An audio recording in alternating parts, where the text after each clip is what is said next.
Hello everyone, welcome back to Coders India. जैसे कि आपको पता है गाइस, हम कंप्लीट कर रहे हैं अपनी पाइथन के इंटरव्यू क्वेश्चंस की प्लेलिस्ट। तो जैसा कि आपको पता है कि हम कंप्लीट कर चुके हैं अब तक 47th क्वेश्चन। तो आज नंबर है हमारे 48 क्वेश्चन का, जो कि है check if string contains only digit without using a built in method. Guys बहुत टाइम पे आपको पूछा जाता है ये वाला क्वेश्चन कि भाई आपको क्या करना है एग्जैक्टली में, आपको बताना है कि स्ट्रिंग के अंदर केवल नंबर्स हैं या कोई और कैरेक्टर भी हैं। तो इसमें बस आपको ट्रू और फॉल्स रिटर्न करना है। अगर क्वेश्चन को और अच्छे से डिटेल में जाने तो यहाँ पर लिखा है write a function that checks if a string contains only numeric characters. For example अगर हम कहें 1 2 3 4 5 6, तो इसके केस में क्या रिटर्न होना चाहिए? ट्रू, क्योंकि ये सारे डिजिट्स ही हैं 1 2 3 4 5 6। पर अगर मैं कहूँ कि इनपुट के अंदर आपने दिया 1 2 3 ए, उसके बाद 56, तो ये क्या रिटर्न करना चाहिए आपको? फॉल्स। तो यही आपका क्वेश्चन है, बट इसमें आपको बिल्ट इन यूजर मेथड नहीं करना है। क्यों? क्योंकि स्ट्रिंग के अंदर आपके पास ऑलरेडी होता है इस डिजिट करके, ठीक है, और वो आपको ट्रू फॉल्स रिटर्न कर देता है। बट आपको सोचना है कैसे हम इसको कर सकते हैं। तो चलिए चलते हैं सीधा जुपिटर नोटबुक में और इसका सॉल्यूशन को कर डालते हैं।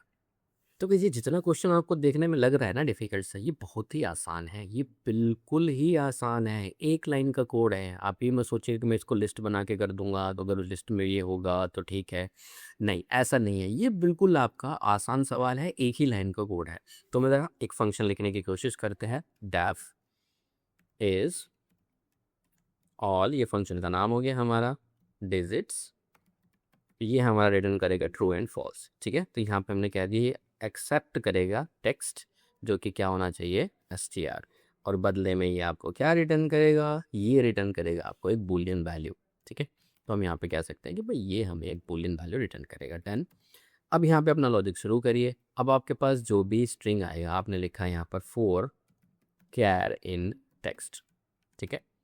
और इस टेक्स्ट के ऊपर आप कह रहे हो कि चलो ठीक है, हम यहाँ पे कुछ कंपैरिजन करते हैं। तो गैस पहले मैं एक लाइन लिखता हूँ। मैंने यहाँ पे लिखा है इफ कैर लेस देन, आपका जो कोट से लगाया 0, और जो आपने कैर लगाया और मैंने कह दिया यहाँ पर ग्रेटर देन 9, ठीक है। तो यहाँ पर हमने कह दिया आपको रिटर्न करना है फॉल्स। सारे कैरेक्टर को चेक करना है कि अगर ये वाली कंडीशन ट्रू हो जाती है तो आपको क्या कर देना है? फॉल्स रिटर्न कर देना है। अदरवाइज क्या रिटर्न कर देना है आपको? अदरवाइज रिटर्न करना है आपको ट्रू, ठीक है। तो यहाँ पे आपने कह दिया ट्रू रिटर्न में कर दूंगा। ओके। अब कहोगे कि यार ये हुआ क्या यहाँ पर? चलिए मैं आपको बताता हूँ। मान लीजिए मैंने यहाँ पे ले लिया है टेक्स्ट, और टेक्स्ट के अंदर लिया 1 2 3 4 5। डन। अब मैं इस वाली कंडीशन को यहाँ पे आपको जरा एक बार लिख के बताता हूँ कि अगर ये ऐसा होता है यहाँ पर, तो आपको क्या करना है? प्रिंट ऑल नंबर्स, ठीक है। अब क्योंकि आप लूप भी तो चला रहे हो, लूप को यहाँ पे रख लो। मैं ऐसे कर देता हूँ, ठीक है। यहाँ पे आप कह सकते हो कि भाई एक लूप चलाइए और सबको चेक करिए, और यहाँ पे इसको लूप ऑल आर नंबर्स, ठीक है। अगर ये लूप सारा चल जाता है एल्स, तो यहाँ पे कह दीजिए, या फिर इसमें लेके आइए इसको, ठीक है। ये आपको पहले से ही पता है चीज़। तो यहाँ पे एल्स में ऑल आर नंबर्स, पर यहाँ पे अगर हो जाता है तो print all are not numbers, ठीक है। और यहाँ पे आप कहिए कि भाई अब चलो ठीक है, इस लूप को ब्रेक कर दीजिए। गाइस ये बहुत बार कर चुके हैं, बहुत बार कर चुके हैं। अब अगर मैं यहाँ पे कहूँ ए, तो आप देखोगे ऑल आर नॉट नंबर्स। तो जब भी मैं इसमें इंटीजर दे रहा हूँ, तो ये आपको क्या दे रहा है कि आपको वैल्यू बता रहा है कि ऑल आर नंबर्स। तो अगर मैं यहाँ पे हटा दूँ इसको ए को, then you will see all are numbers. ये आपको पता है कि फॉर लूप हमेशा कहाँ तक चलता है? एंड तक चलता है। बट मैंने बोला है कि अगर ये कंडीशन ट्रू हो जाती है तो ऑल आर नंबर्स को ब्रेक करना है और लूप को भी टर्मिनेट कर देना है, ठीक है। और यहाँ पे अगर लूप टर्मिनेट नहीं होता है और एंड तक आपका लूप चलता है, तो किसको रिटर्न कर देना है? All are numbers. बट यहाँ पे क्वेश्चन ये आता है कि ये चेक कैसे कर रहा है, ठीक है। तो आपको मैं बताता हूँ, ये चेक कर रहा है इसकी एस्काई वैल्यू के ऊपर, ठीक है। अब जीरो को, अब आप कहोगे कि यार कैरेक्टर जीरो से कैसे बड़ा हो सकता है? आप यहाँ पे कहने की कोशिश कर रहे हो कि भाई ये जो 1 है, ये क्या होना चाहिए? लेस देन 0, ठीक है। ये क्या कह रहा है? फॉल्स। अब यहाँ पे चल क्या रहा है? देखो यहाँ पे ये चल रहा है, क्योंकि स्ट्रिंग भी अगर आप यहाँ पे करोगे ना, ये भी आपको अगर कहूँ मैं ए लेस देन बी है, देन यू विल सी, यार सही कह रहे हैं, ट्रू। ये भी कंपेयर हो पा रहा है। इसका मतलब क्या है कि ये चेक कर रहा है इसकी स्काई वैल्यू के ऊपर। कैसे कर रहा है? I tell you. देखिए मैं आपको बताता हूँ। यहाँ पर मैं कुछ नंबर्स लिखता हूँ, ये रहे वो नंबर, ओके, तो ये नंबर क्या कह रहा है कि each character has a numeric value internally, उनके लिए सारे के सारे ये एस्काई वैल्यू डिसाइड होते हैं। तो अगर आप 0 लिखते हो तो इंटरनली उसकी डेसिमल वैल्यू जो होती है वो क्या होती है आपकी 48, ठीक है। 1 का क्या होता है 49, 2 का क्या होता है 50, ऐसे ही 9 का क्या होता है आपका 57। तो हमने यहाँ पे बोला कि अगर उसकी वैल्यू 48 और 57 के बाहर जाती है तो इसका मतलब क्या है, वो एक कैरेक्टर नहीं है, मतलब कैरेक्टर नहीं, डिजिट, वो एक डिजिट नहीं है, ठीक है।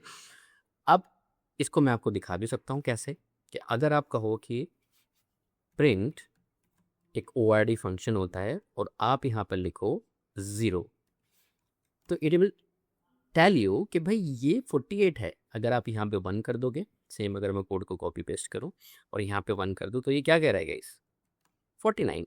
और वहीं पर अगर आप इसको लास्ट वाली वैल्यू को मैं करके दिखाऊं कि भाई लास्ट वाली वैल्यू क्या है आपकी 9, तो ये क्या कह रहा है 50 से यार। तो हमने सिंपल वही बात लिखी है कि भाई अगर कैरी की वैल्यू जो आपकी रिटर्न हो रही है तो उसकी एक एस्काई वैल्यू पता करिए, और ये वैल्यू जो है वो इन दोनों के बीच में होनी चाहिए, मतलब 48 और 57 तक होनी चाहिए। अगर ये वैल्यू इससे बाहर जाती है तो आपका मतलब ये है कि ये कंडीशन क्या हो जाएगी, ट्रू हो जाएगी, और जिसकी वजह से लूप को ब्रेक करके हम बाहर आ जाएंगे। यहाँ तो रिटर्न कर दिया है तो आपको ब्रेक करने की ज़रूरत नहीं है, ठीक है गाइस। इवन अगर मैं इसको वापस करना चाहूँ कि मैं कहूँ यहाँ पे कि भाई जैसे ऐसे 48 आया है तो मैं यहाँ पे कहूँ कि जरा 48 बताना किसकी वैल्यू होती है, तो यहाँ पे आपके पास एक फंक्शन होता है जिसको हम कहते हैं कैर फंक्शन। तो कैर फंक्शन आपको वही करके दे सकता है, तो CHR, ठीक है। कैर के अंदर आपने लिखा कि ज़रा बताना मुझे ए की वैल्यू क्या होती है, नहीं इसमें आप डेसिमल ही दोगे 48, देन यू विल सी आपको क्या मिल रहा है 0, ठीक है। और ये वैल्यू पता कहाँ से चलती है गाइस, ये पूरा का पूरा एक एस्काई का टेबल होता है। तो एस्काई का टेबल मैं आपको दिखाता हूँ। तो गाइस ये है skycode.com, www.sky.code.com, और इसके अंदर ये एस्काई वैल्यू दी हुई है। तो ये इसकी डेसिमल वैल्यू है, ये ऑक्टा वैल्यू है, ये हेक्सा वैल्यू है, ये बाइनरी वैल्यू है, इनके सिंबल हैं, ठीक है। और इस तरह से यहाँ पर वैल्यू दी हुई है। तो अगर आप यहाँ पे आओगे 48 ये रहा आपका, और 48 0 का है, और ऐसे करते करते 57 के साथ क्या है आपका 9 है। तो ये वैल्यू चेक कर रहा है और आपने देखा आपका प्रोग्राम जो है वो एक लाइन में ही क्या हो गया, सॉल्व हो गया, ठीक है।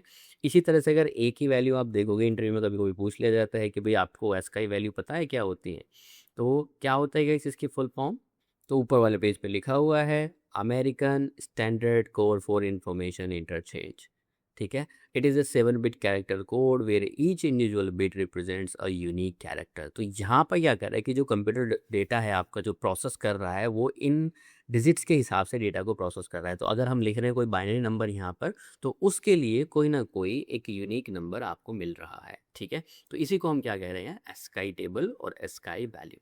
तो वैसे अगर और अच्छे से आपको डिटेल में समझाने की कोशिश करो, तो जैसे ही आप एक कैरेक्टर यहाँ पे कीबोर्ड पे आप लिखते हो, ठीक है, तो व्हाट एग्जैक्टली हैपनिंग है, अगर हम ह्यूमन फ्रेंडली बात करें तो इसके लिए एक डेसिमल नंबर डिसाइड किया गया है, ठीक है, तो वो है 65। और इसी के लिए बाइनरी नंबर भी है कि भाई ये 65 का बाइनरी नंबर ये होता है। अब ये होता कैसे, तो आप डेटा लिखते हो, हमें बताया कि बचपन में सिखाया जाता है कि भाई हमारे कंप्यूटर सिस्टम है वो ABC या फिर नंबर्स नहीं समझते, वो क्या समझते हैं बाइनरी 0 1। और ये होता है नंबर्स क्या होता है एग्जैक्टली में सर्किट में करंट होना ना होना, इस तरह से आपको डिसाइड करता है, ठीक है।